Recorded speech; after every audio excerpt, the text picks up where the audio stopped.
Éternel, nous te disons merci. Tu es le Dieu qui nous parle par des signes et des prodiges. Voici le moment. Sauve-nous. Donne-nous la joie de vivre. Donne-nous la joie de te servir. Parle à nos cœurs. Brise le joug qui pèse au-dessus de nos vies. Et donne-nous la vraie liberté. Au nom de Jésus. Amen. Shalom chez vous. Nous sommes là encore par la grâce du Seigneur à notre rendez-vous habituel pour partager la parole du Seigneur.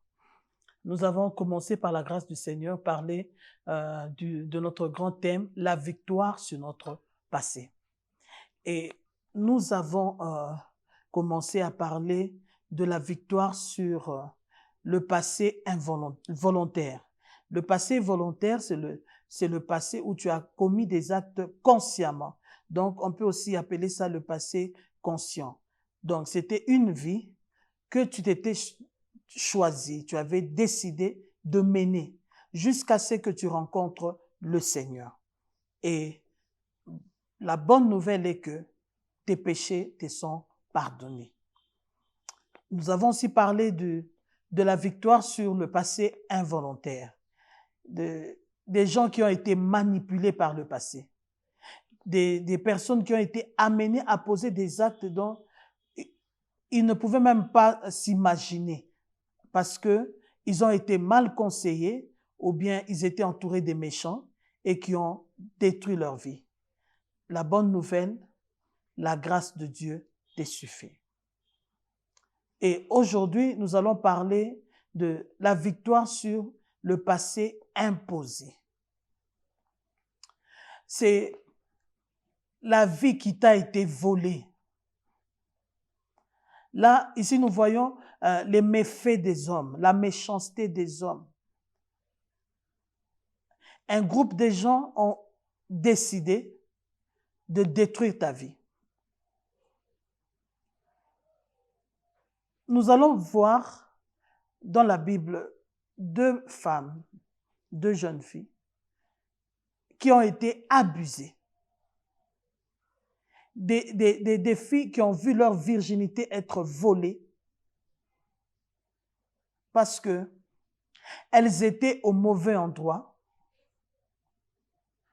parce que elles ont été piégées. Beaucoup aujourd'hui pleurent, vont par-ci et là chercher la délivrance, entre guillemets. Nous croyons que la délivrance se trouve dans les églises. Nous croyons que la délivrance, je vais aller faire un cure d'âme, je vais voir un prophète, je veux qu'on m'explique. La vraie délivrance se trouve dans la parole du Seigneur. La Bible dit, vous connaîtrez la vérité et la vérité vous affranchira. Nous allons voir la vie de ces deux jeunes filles. Comment le diable a utilisé les hommes pour détruire leur vie. La première, c'est Dina, la fille de Jacob. Nous allons lire dans Genèse chapitre 34. Nous allons commencer au premier verset jusqu'au deuxième verset. C'est long, tu peux lire tout le chapitre chez toi à la maison. Nous lisons au nom du Seigneur Jésus. La Bible dit, Dina, la fille que Léa avait enfantée à Jacob, sortit pour voir les filles du pays. Elle fut aperçue de Sichem, fils de Hamor, prince du pays. Il l'enleva, coucha avec elle, et la déshonora. Il l'enleva, coucha avec elle et la déshonora. Même si après, son cœur s'était attaché à Dina, mais ici nous voyons d'abord, il a décidé de l'enlever, de la violer et de la déshonorer. Peut-être toi aussi tu as vécu le même cas. Tu as été violé un jour dans ta vie. On t'a forcé à commettre des choses dont tu ne voulais pas. Tu étais consciente que ces choses ici vont m'engendrer des problèmes plus tard. Mais ta marâtre te dit, tu dois avorter. Tu dois avorter, tu dois avorter. Tu dois faire ceci, tu dois faire ceci. On t'a obligé à commettre des choses dont tu regrettes aujourd'hui. Ma sœur, mon frère, ne vis pas seulement dans le regret. Le pardon de Dieu existe. Lorsque Dieu nous pardonne, il nous pardonne réellement. La Bible dit, il enleva. Dina était sortie pour voir, regarder comment les filles du pays se comportaient. Mais il y a eu quelqu'un qui l'a vu et qui a décidé de changer son histoire. Tu as été amené à faire quoi qui te tue aujourd'hui? Beaucoup ont été victimes de mauvaises décisions.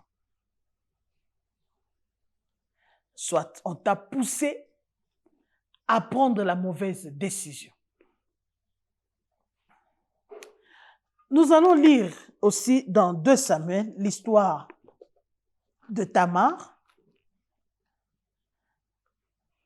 au chapitre 13. Nous allons lire seulement quelques versets. Nous allons lire le premier verset. Après cela, voici ce qui arriva. Absalom, fils de David, avait une sœur qui était belle et qui s'appelait Tamar. Et Amnon, fils de David, l'aima.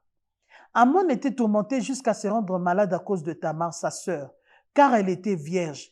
Et il paraissait difficile à Amnon de faire sur elle la moindre tentative. C'était difficile.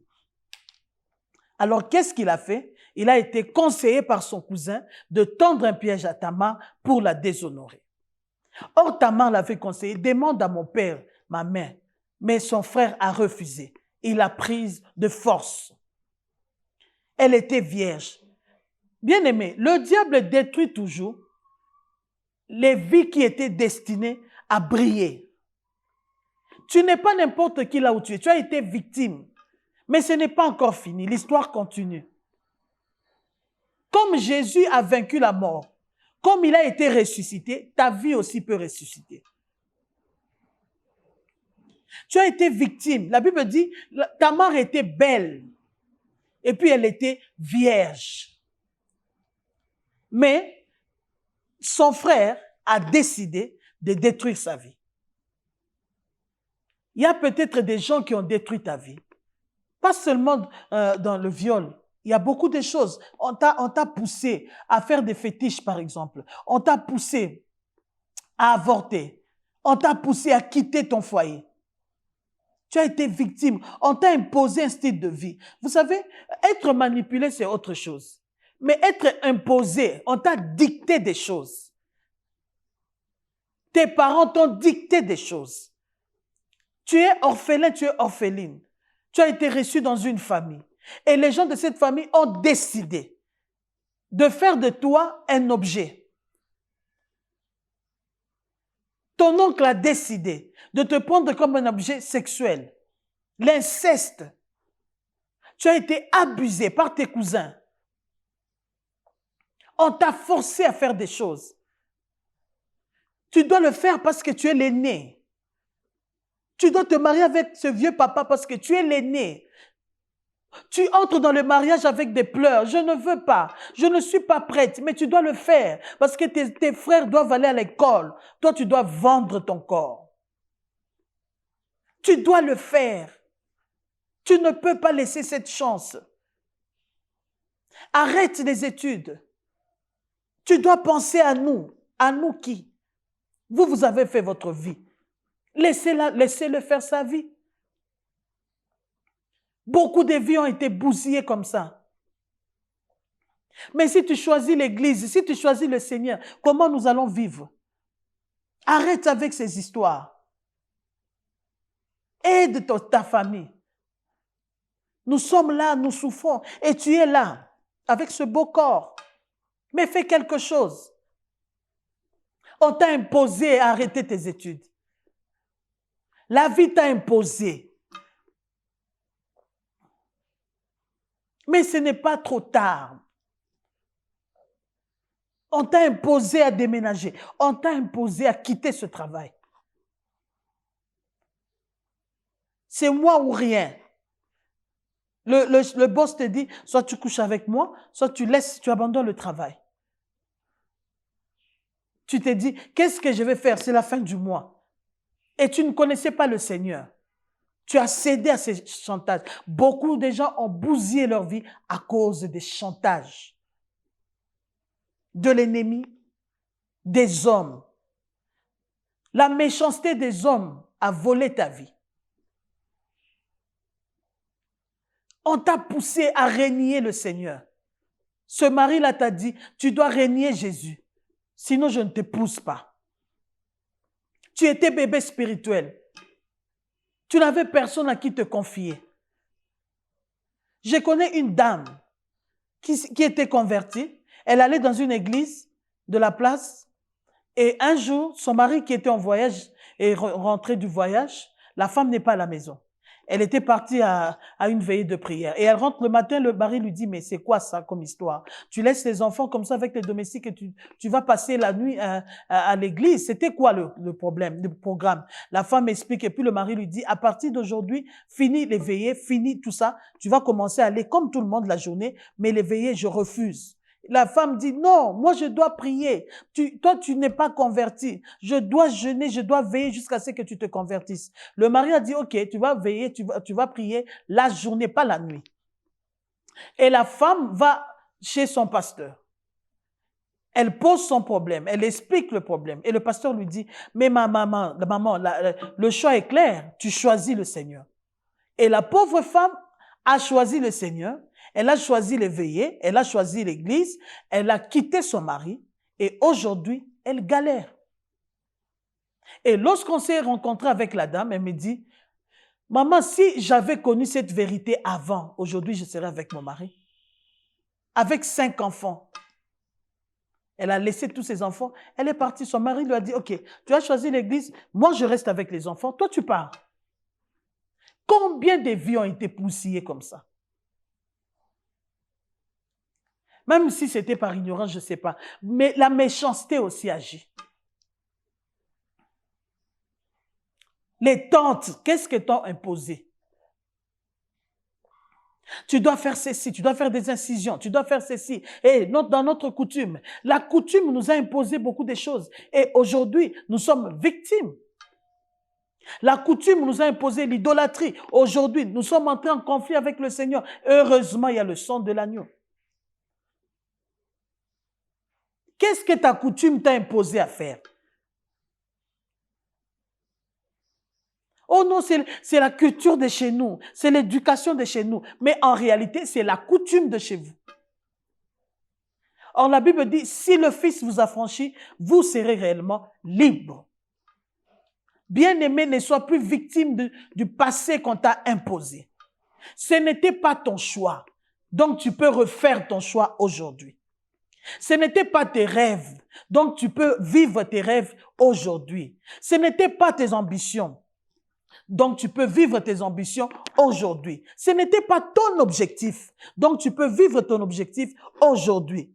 Recommence encore. Heureusement, c'est possible de recommencer à zéro, de reprendre à zéro avec le Seigneur Jésus. Heureusement que c'est possible. C'est possible.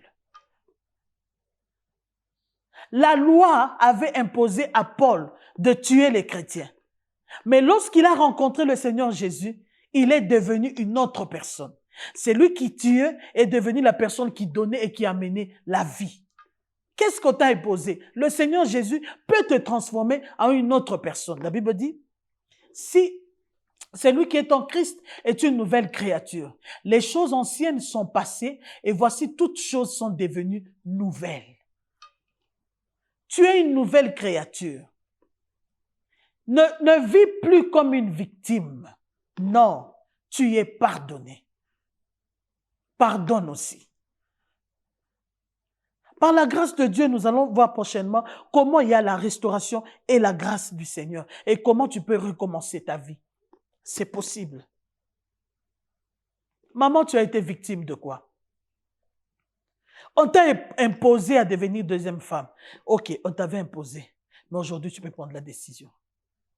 Papa, on t'a imposé à prendre une deuxième femme parce que ta femme n'arrivait pas à concevoir. La coutume t'a imposé. Tes parents t'ont imposé. Et tu ne connaissais pas le Seigneur. Tu as pris cette deuxième femme et tu as pris goût. Tu as pris la troisième et tu as pris la quatrième. Aujourd'hui, ta vie est bousillée. Ta vie est détruite. Tu as des enfants partout, par-ci, par-là. Tu ne sais plus comment gérer ta vie. Et pourtant, tu aimais ta tendre épouse et tu n'avais même pas de problème parce qu'elle n'accouchait pas, parce qu'elle ne concevait pas. Ce n'était pas un problème pour toi, mais c'est devenu un problème pour la société. La société aussi nous impose des choses, nous pousse à commettre des choses.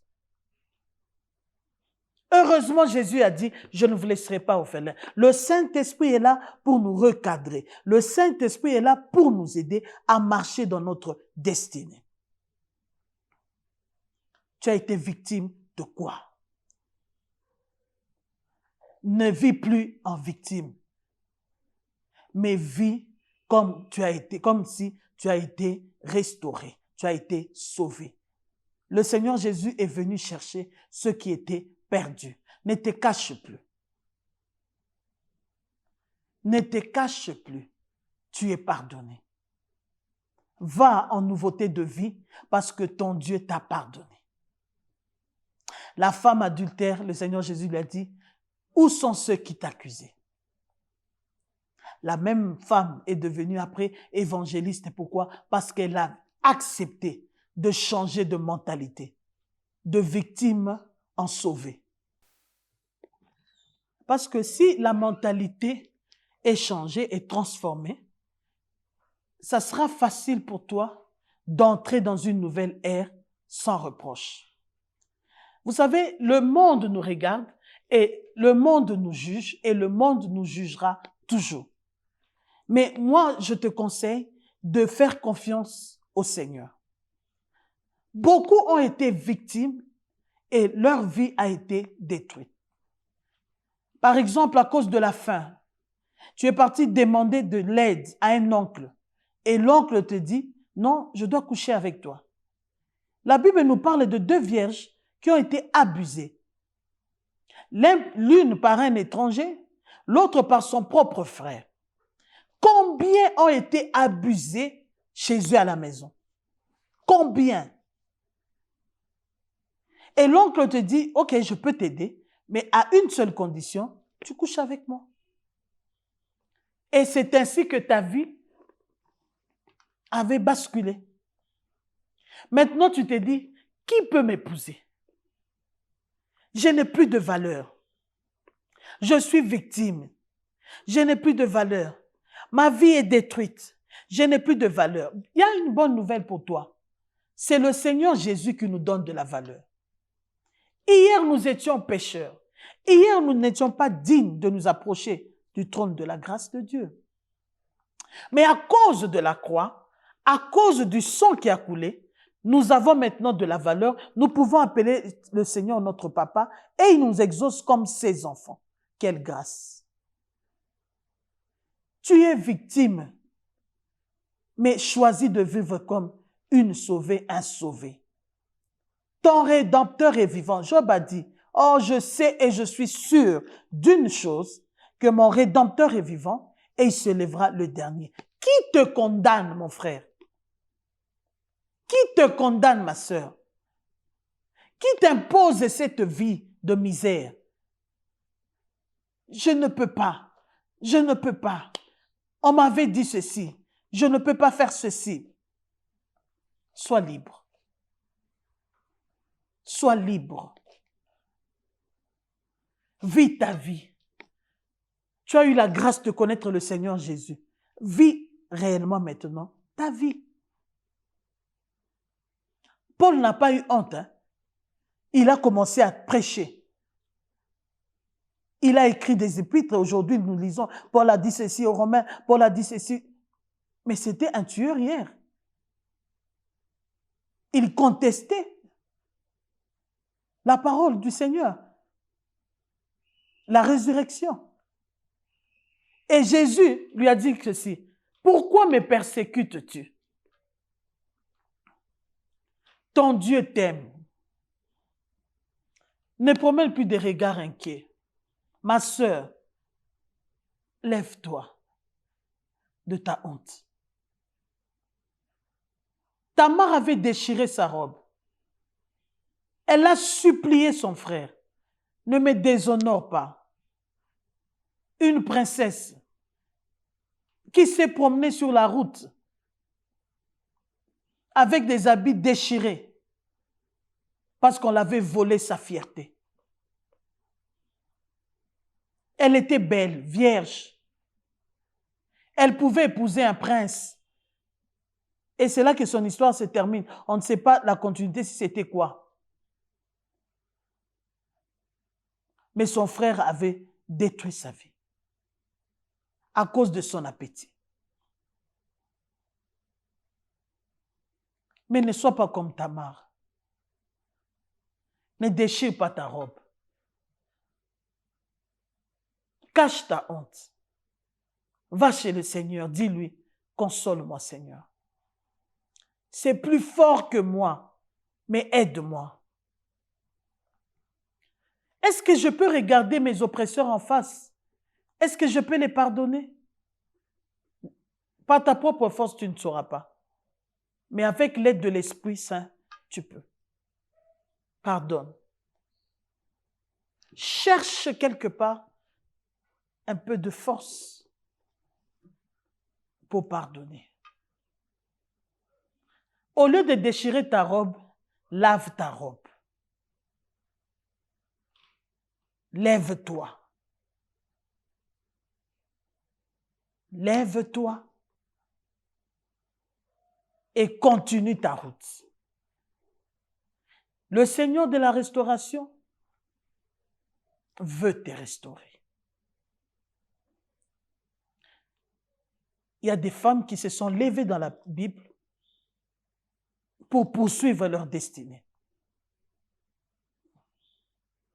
Comme Tamar. Tamar, la belle-fille de Juda. Elle s'était même déguisée en prostituée. Mais elle a dit non. Moi, j'ai été entrée dans cette famille. Je ne vais pas sortir les mains vides. Ne laisse pas tomber. Ne les laisse pas gagner. Mon frère, ne les laisse pas gagner. Ma soeur, ne les laisse pas gagner. Ils t'ont imposé cette vie. Ils t'ont imposé cette misère. Jusqu'à ce que tu aies attrapé cette maladie. Ne les laisse pas gagner. Qu'ils sachent et qu'ils apprennent que tu as rencontré ton Seigneur. Ne les laisse pas sourire. Au contraire, il faut qu'ils te voient et qu'ils s'étonnent. Elle est encore en vie? Oui, parce qu'elle a rencontré l'homme de Galilée. Laisse que le Seigneur, qui avait restauré la vie de la Samaritaine, puisse restaurer aussi ta vie. Et par la grâce du Seigneur, prochainement, nous allons parler comment vivre cette restauration et comment Dieu restaure les vies. Prends la décision, vis en sauvé, quitte la vie de la victime et que le Saint-Esprit te bénisse.